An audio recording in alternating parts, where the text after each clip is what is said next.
inflation? Inflation is the general rise in the prices of services and goods in a particular country. Inflation will result in a fall in the value of money, reduces the purchasing power of each unit of currency, hence increases the cost of living. Inflation is measured by the inflation rate, which is the annual percentage change in consumer price.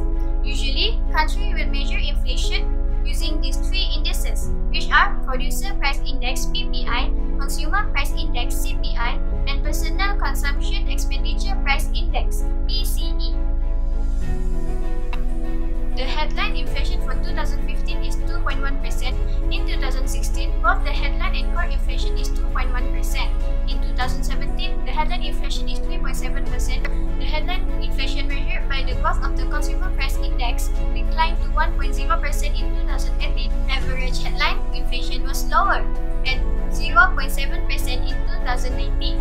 Next, Indonesia has the highest rate of inflation compared to Malaysia and Brunei.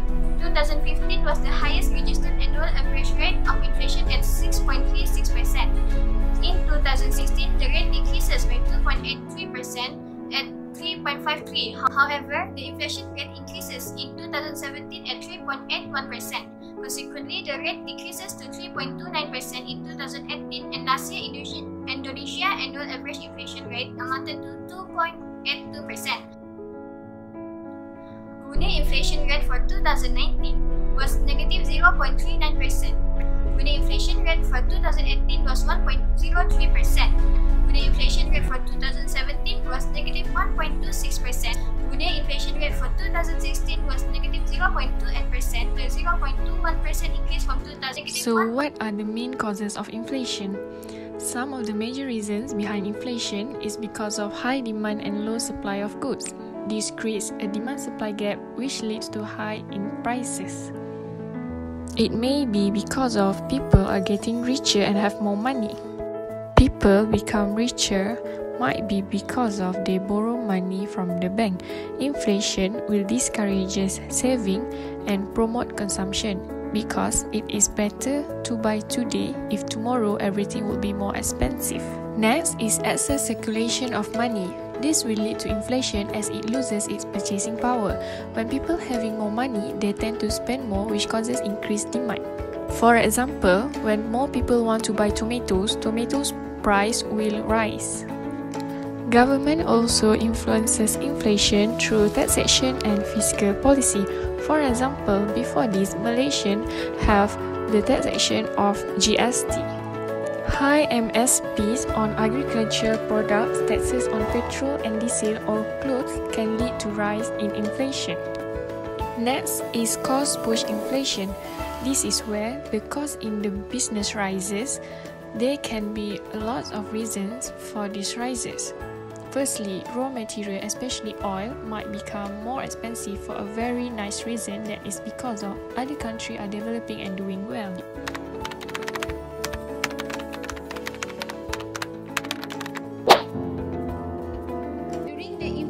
There will be a lot of things that will be affected. For this video, I will focus on what is the impact of inflation on people's life. The rule of inflation is when inflation happens, the price of goods and services will rise. During inflation, people cannot maximize their utility. It will discourage them to save more money instead of spend, since their power buying decreases. When the price of goods and services increase, it automatically makes the cost of their living rise. Their usual expense for living is increased due to the rising price of goods and services, making them spend more money. Besides, many people might lose their job when inflation happens. It is because the employee is not able to pay their salary. People discourage buying unnecessary things since the price of goods increase. Their firms will be affected since they cannot produce more goods and also services to maximize their profit. During inflation, the cost of production also increase. However, the rate of employment will increase if any business grabs this opportunity to gain more profit than usual. Since the price of goods and services increase, they need to hire more workers to increase the output. Moreover, interest rate is really relatable with inflation. For saving, if the interest rate is decreased, people will not save more money. There is no benefit for them to save more when the rate of interest for saving rises. Plus, people will be encouraged to save more when the interest rate is increasing. Same goes to borrowing. People will start borrowing when interest rate is decreased. It can give a lot of benefit to debtors, but at the same time, the creditor will be affected. The cost of borrowing decreases, so people will be encouraged to borrow more. However, people avoid borrowing when the interest rate is increased since the cost of borrowing is rising. Consumer Price Index or CPI is very important and widely used to measure the rate of inflation in a country. It is very important for the government, business, and individuals to make economic decisions as CPI shows the rate of inflation and the changes in price. The CPI can easily be computed by dividing the cost of the market basket in a given year with the cost of the market basket in the base year. The CPI are measured by using three measurements, which are year-on-year changes, month-on-month changes, and period-on-period changes. The result of the CPI will be used to calculate the rate of inflation, where the recent CPI minus previous CPI and divided it with the previous CPI. During August 2019 until August 2020, in Malaysia, the inflation rate has decreased over 1.4%, where the CPI has changed from 121.8 to 120.1.